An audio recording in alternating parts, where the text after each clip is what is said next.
All right, you fuckers, strap in tight because we're going balls deep into the G20. Oh, God. I know it sounds boring as fuck, right? Yeah. Bunch of old farts in suits jerking each other off about the economy. Right. But trust me, this shit's way more fucked up and interesting than you think. Oh, yeah. It's definitely more than meets the eye. Damn straight. Oh. So for those of you who are clueless as fuck, let's start with the basics. What the hell is the G20 anyway? Well, think of it like a high-stakes poker game where the players are the leaders from the world's 20 biggest economies. Okay. They meet up every year, and they basically decide how the global economy is going to run. So like Trade deals, climate change, bullshit financial regulations, all the fun stuff. all that fun stuff. So basically a bunch of rich assholes deciding the fate of the world. Yeah, while the rest of us just get fucked. Pretty much. Pretty much. But the idea is to at least get these powerful asshats in the same room and try to force them to agree on shit that impacts all of us. Right, because that always works out so well. So how long has this circle jerk been going on? Well, the finance ministers, the real number crunchers, they started meeting back in 1999. Okay. But the first official leaders summit, where the presidents and the prime ministers actually show up, Right. that wasn't until 2008. Oh, yeah, right when the whole fucking global economy was about to go tits up. Exactly. Those were some scary-ass times. Yeah, they needed to figure out how to stop the bleeding and fast. Right. So they got together, came up with some half-ass solutions, and patted themselves on the back for saving the world. Classic politician bullshit. Mhm. But since then, it's become an annual thing, right? Yep. Every year, a different country gets to host the G20 shit show. Like a traveling circus of global elites. Right. Where's the party this year? Well, this year it's going down in Rio de Janeiro, Brazil. Nice. And get this, they're holding it at the Museum of Modern Art. Fancy as fuck. Fancy as fuck, right? Brazil. Huh. Lulu's probably stoked as hell to have all those powerful assholes down there. I bet he is. Bet the caipirinhas are going to be flowing. Where's the G20 shit show headed next? Next up is South Africa in 2025. Okay. And then in 2026, it's back to the good old USA. Ah, the USA, land of the free, home of the brave and birthplace of some of the most fucked up G20 decisions. Yeah. But hold on, didn't COVID fuck things up a couple years ago? Yeah, the 2020 summit in Saudi Arabia had to be all virtual because of the pandemic. Oh, right. Can you imagine? What a shit show. Trying to negotiate global economic policy over Zoom with a bunch of world leaders. Talk about a fucking nightmare. Yeah. I bet there were some epic tech fails. Yeah. Like Putin accidentally unmuting himself and ranting about how he wants to nuke the world or some shit. I'm sure there's plenty of drama. Oh, I bet. All right, so we've covered the main event, the big G20 summit where all the big dogs show up and pretend to give a shit about the world. All right. But you mentioned some other, smaller summits, too. Yeah. What the fuck are those all about? Those are the ministerial level meetings. Huh? Think of them as like the pregame before the big championship. Okay, let's cut the crap. Who goes to these things, and what the hell do they actually do? It's basically all the G20 folks, but instead of the leaders themselves, it's their minions. Okay. Finance ministers, trade ministers, all those boring-ass bureaucrats. Right. They get together throughout the year to focus on specific issues. So while the presidents are off playing golf and planning their next vacation, their underlings are stuck in some stuffy conference room arguing about tariffs and trade deals. Pretty much. Sounds about right. But here's the interesting part. These meetings don't always happen in the same country as the main summit. Oh, no. Wait, so it's not just one country hosting the whole G20 shit show for a year? Nope. These ministerial meetings can be all over the fucking map. One month they're in India arguing about trade, the next they're in Germany bitching about climate change. Okay, It's like a global game of whack-a-mole. okay, now we're talking. This sideshow sounds way more interesting than the main event. Right. What else you got? Give me the juicy details. Well, there's also these things called engagement groups. Engagement groups. Yeah, basically a bunch of different groups that get together to discuss specific issues related to the G20 agenda. It's like a whole G20 ecosystem. You've got your business leaders, your activists, your labor unions, Okay. all trying to influence the G20 in their own way. Sounds like a fucking free-for-all. So break it down for me. Who are these engagement group asshats, and what the hell are they trying to accomplish? All right, so you've got the B20, that's the business summit. It's basically a who's who of corporate bigwigs, CEOs, industry leaders. All those guys rolling in dough. All those guys who are already rolling in dough. They get together to schmooze, network, and most importantly, try to influence G20 policy. Of course, to make themselves even richer. To make themselves even richer. Sounds like a bunch of greedy fucks. But hey, I guess that's capitalism for you, so what kind of bullshit are they pushing? Well, they usually advocate for policies that benefit big businesses, of course, things like cutting regulations, lowering taxes, opening up markets to more free trade. They want to make it as easy as possible to do business, no matter the cost to workers or the environment. So basically, fuck the planet as long as we make a profit. You could say that. They're not exactly known for their social conscience, but they do talk a good game about sustainability and corporate responsibility. Right. Even if their actions often tell a different story. Yeah, those guys are masters of PR bullshit. They know how to spin things to make themselves look good, even when they're screwing over the rest of us. But let's be real, they probably have a pretty big influence on the G20, right? Money talks, after all. Oh, absolutely. The B20 has a direct line to G20 policymakers, and their recommendations often find their way into the G20's final communiques. So they've been incredibly effective at shaping the G20 agenda, but their influence has also sparked a lot of controversy. Controversy? Like what spilled the tea? Well, some critics argue that they prioritize profit over everything else, sustainability, human rights, you name it, and they point to the B20's lobbying efforts against stricter environmental regulations, for example, or their push for trade deals that undermine labor rights in developing countries. Damn, that's some shady shit. But I guess that's how the game is played, right?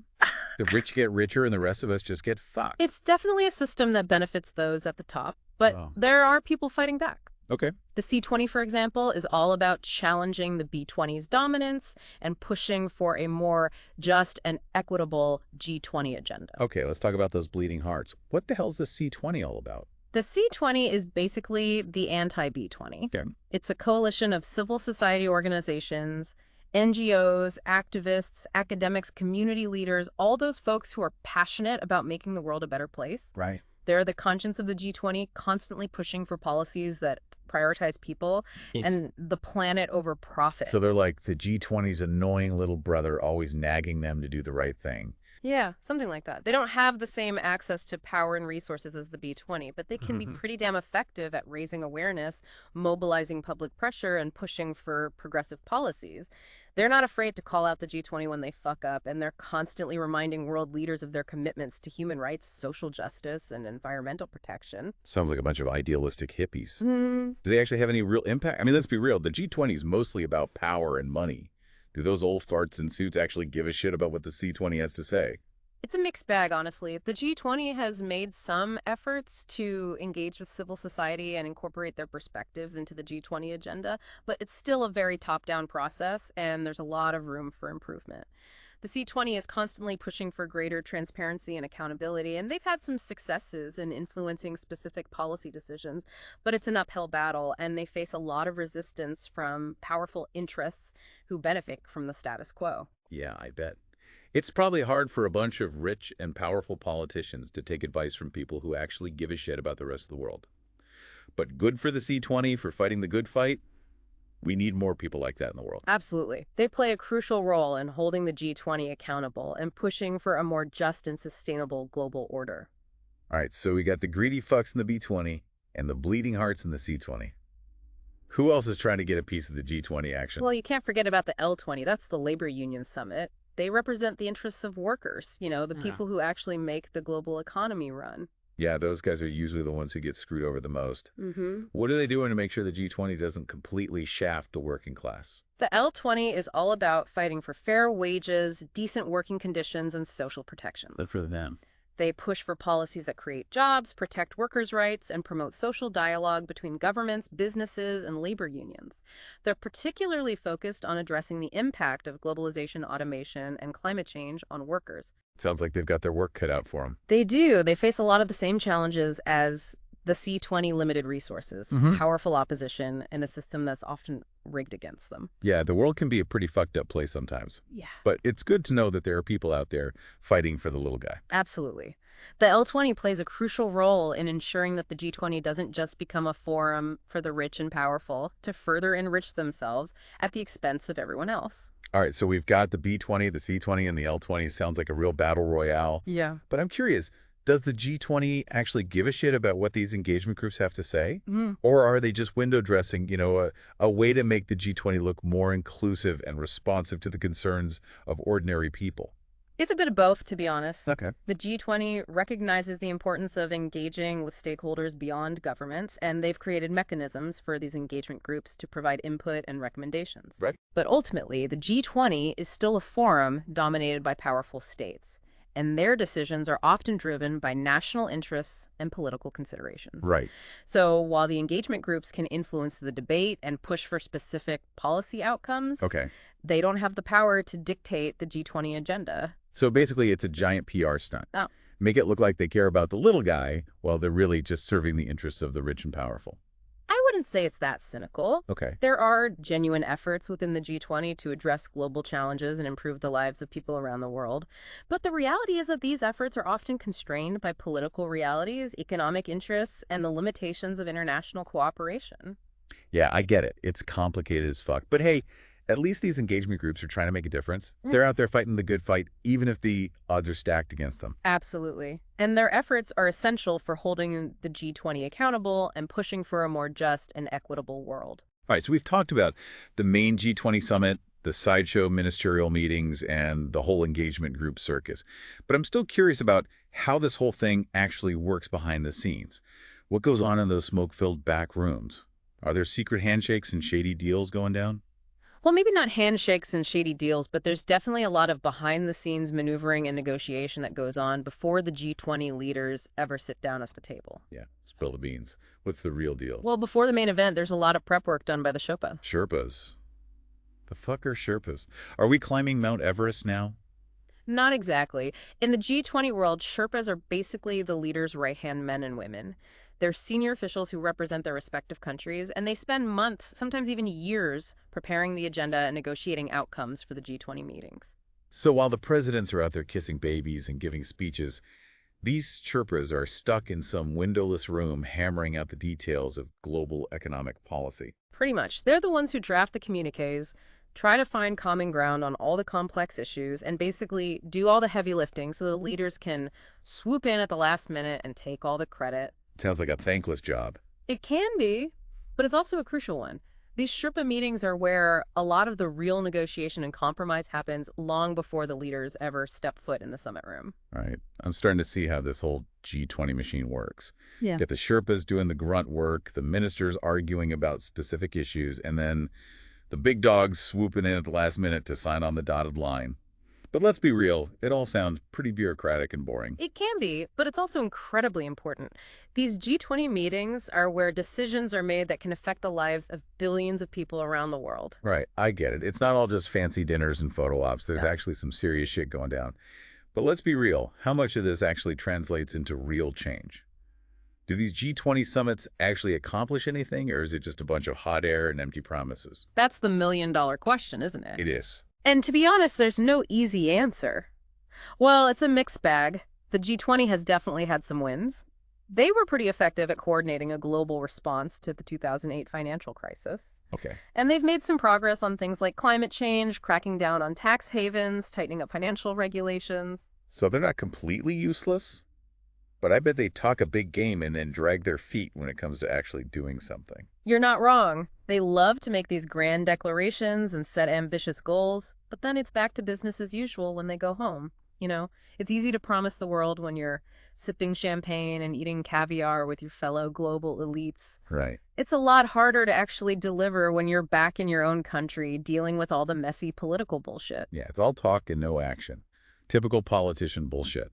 But hold on, they don't actually have any real power to enforce these agreements, right? They can't force countries to do shit they don't want to do. Exactly. It's more about peer pressure and trying to shame countries into doing the right thing. So it's basically a global therapy session for world leaders, a chance to vent their frustrations and make empty promises they have no intention of keeping. Well, it's a bit more than that. The G20 does provide a valuable platform for dialogue and coordination. It's a chance for leaders to build relationships, share ideas, and try to find common ground on some of the most pressing global challenges. Okay, so maybe it's not all just a waste of taxpayer money. But let's be real. What are some of the G20's biggest fuck-ups? What have they completely screwed the pooch on? Well, they've been slammed for their lack of transparency. You know, they operate behind closed doors, making deals that affect billions of people without any real input from those people. Sounds shady as fuck. What else? They've also been accused of being too focused on the needs of wealthy nations while ignoring the concerns of developing countries. Yeah, that's not surprising. Rich assholes looking out for themselves.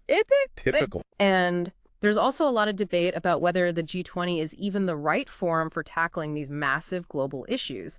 Some argue that it's too exclusive, too dominated by a handful of powerful countries, and not representative enough of the diversity of the world's population. Right. It's basically a club for the global elite making decisions that benefit themselves while screwing over everyone else. So the G20 might actually be part of the problem, not the solution.